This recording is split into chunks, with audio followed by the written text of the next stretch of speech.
بسم اللہ الرحمن الرحیم۔ آج ہم گفتگو کریں گے ابراہیم علیہ السلام کو اللہ تعالیٰ نے بہت بڑا آئیڈیل نمونہ بنایا ہے ان کی زندگی کو مسلمانوں کے لیے، ایسا نمونہ کہ اپنے نبی کریم صلی اللہ علیہ وسلم کو حکم دیا جا رہا ہے ثم اوحینا الیک ان اتبع ملت ابراہیم حنیفا وما کان من المشرکین۔ اب ابراہیم علیہ السلام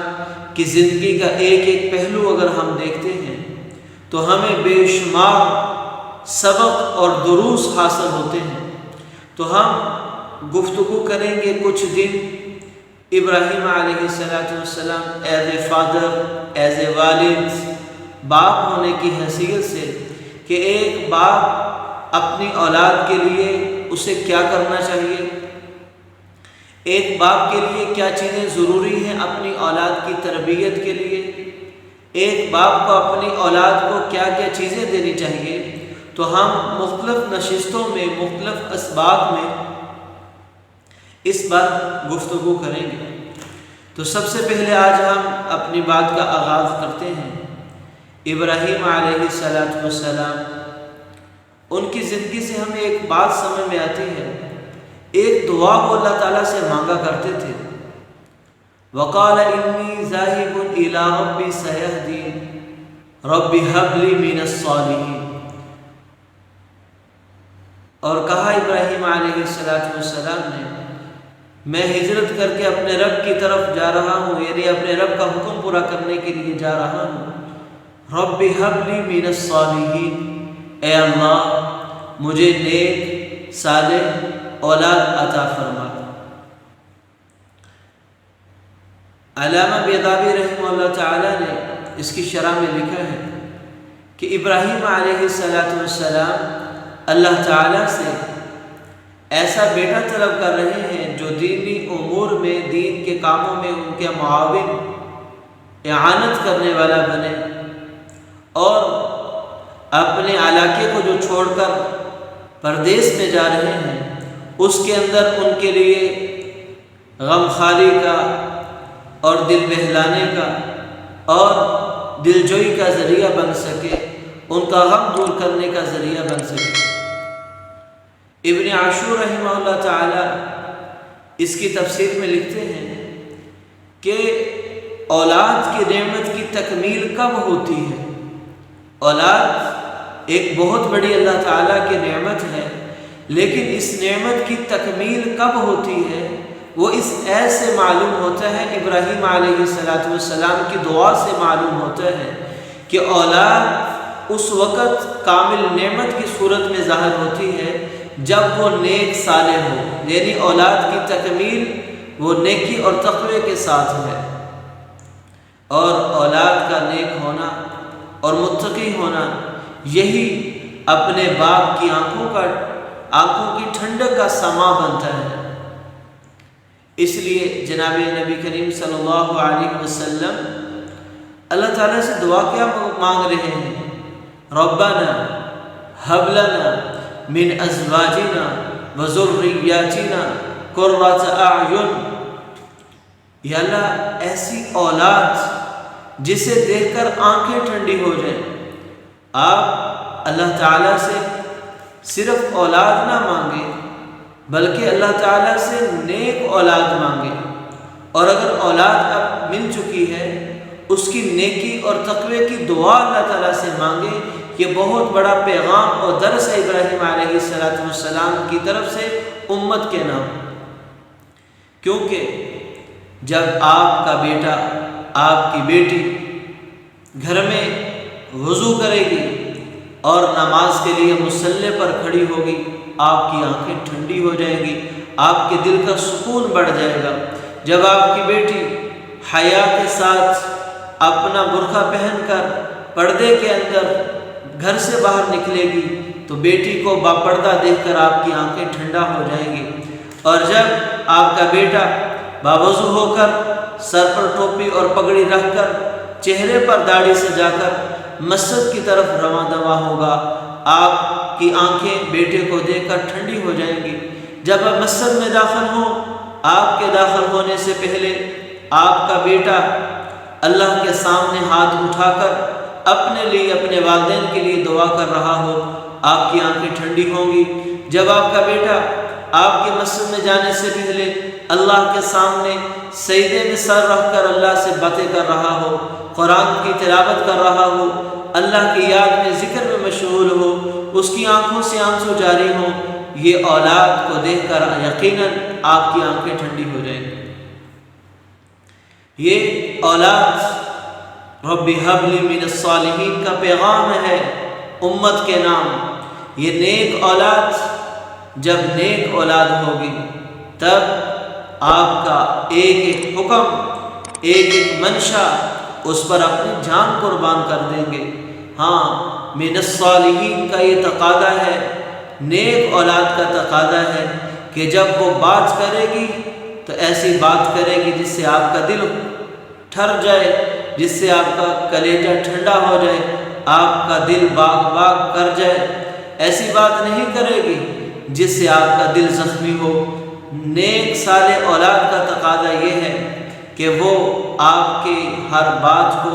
آپ کی ہر حکم کو پورا کرنے کے لیے ہر وقت تیار ہو۔ نیک صالح اولاد ہوگی تو بڑھاپے میں آپ کا سہارا بنے گی۔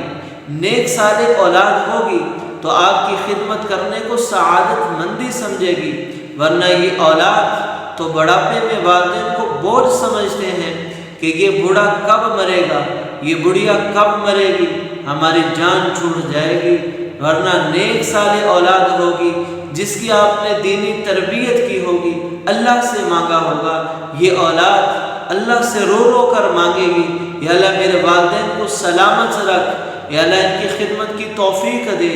وہ والدین کے سامنے کبھی نہیں بولیں گے، وہ والدین کے آگے کبھی نہیں چلیں گے، والد کی منشا کے خلاف کبھی کوئی کام نہیں کریں گے۔ یہ نیک صالح اولاد کا نتیجہ آپ کو جوانی میں ان کی عبادت کو دیکھ کر، بڑھاپے میں ان کی خدمت کو دیکھ کر آپ کے دلوں کو سکون ملے گا۔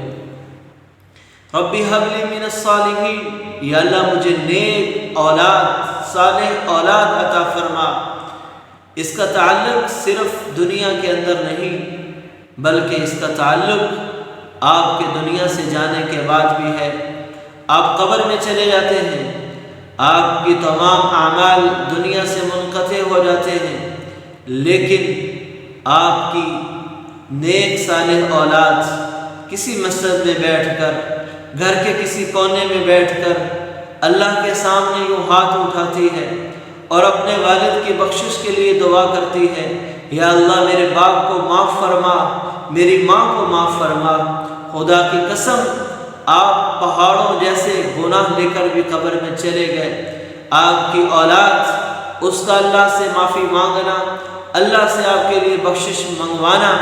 آپ قبر کے اندر ہوں گے، آپ کے اعمال منقطع ہو چکے ہوں گے، لیکن یہ نیک صالح اولاد کے اعمال کا ذخیرہ پہنچے گا، ان کی دعائیں قبول کی جائیں گی، اللہ تمہارے گناہوں کو معاف کر دے گا۔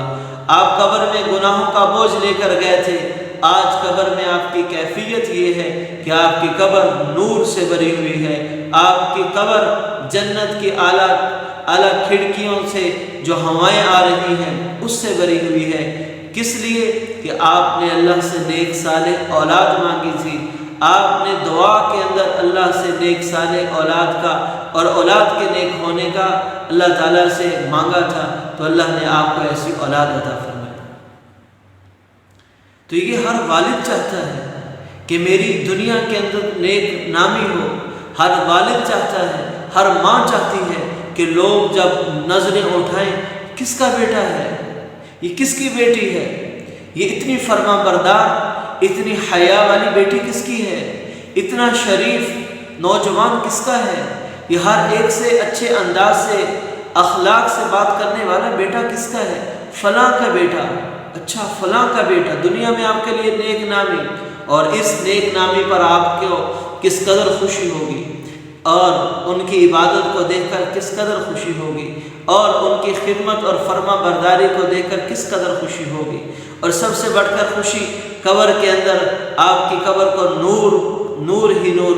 سے بھر دے، اور حشر میں جہاں پر سب نفس و نفسی پکار رہے ہوں گے، کیا ہی خوبصورت منظر ہوگا کہ آپ کا بیٹا آئے اور آپ کی انگلی سے یوں پکڑے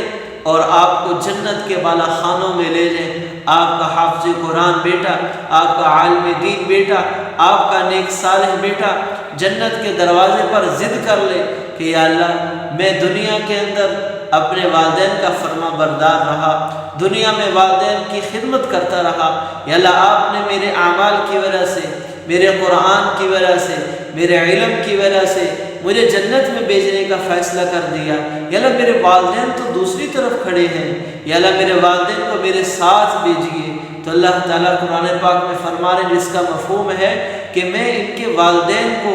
تمام وہ لوگ جن کے بارے میں یہ سفارش کریں گے ان کی سفارش سنوں گا اور ان کے والدین کو انہی درجات میں ان کے ساتھ ٹھہرا دوں گا۔ اس سے بڑھ کر انعام کیا ہو سکتا ہے کہ آپ کی سب سے بڑی ضرورت اور حاجت وہ آخرت کی ہے، لیکن اس کے اندر بھی آپ کا یہ نیک صالح فرما بردار بیٹا یا بیٹی آپ کی سفارش کر کے آپ کو جنت میں لے جائے گا۔ اس لیے ابراہیم علیہ السلام کے سبق و پیغام کو سمجھیں، اس میں غور کریں۔ اگر آپ کی اولاد ہے اللہ سے اب بھی مانگیں، یا اللہ ہماری اولاد کو نیک بنا۔ ابراہیم علیہ السلام اولاد کوئی نہیں ہے، لیکن اللہ سے مانگ رہے ہیں، اور مانگ بھی کیسی اولاد؟ نیک صالح اولاد۔ آج جو ہمارا سب سے بڑا المیہ ہے، اولاد ہماری نافرمان ہے، اولاد ہماری نیکی تقوی کی طرف نہیں آتی، اولاد ہماری گناہوں کی دلدل میں پھنستی جا رہی ہے۔ اس کا ایک سبب یہ ہے کہ ہم نے اولاد کے لیے دنیا میں آنے سے پہلے یوں ہاتھ نہیں اٹھائے، اولاد کے دنیا میں آنے سے پہلے ہم نے نیک خواہشات اللہ کے سامنے نہیں رکھی، صرف اولاد ہی مانگتے رہے، بس اولاد مل جائے، بس اولاد مل جائے۔ وہ مل گئی،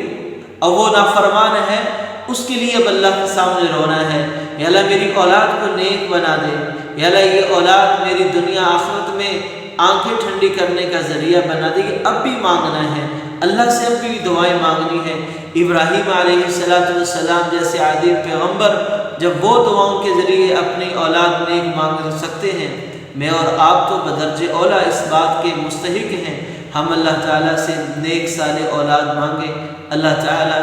ہماری تمام اولاد کو نیک صالح بنائے، ہمارے اپنے فرما بردار بندوں میں شامل کر لے، اور اپنی اولاد کے ذریعے اللہ تعالیٰ ہماری آنکھوں کی ٹھنڈک فرمائے۔ مع السلامہ۔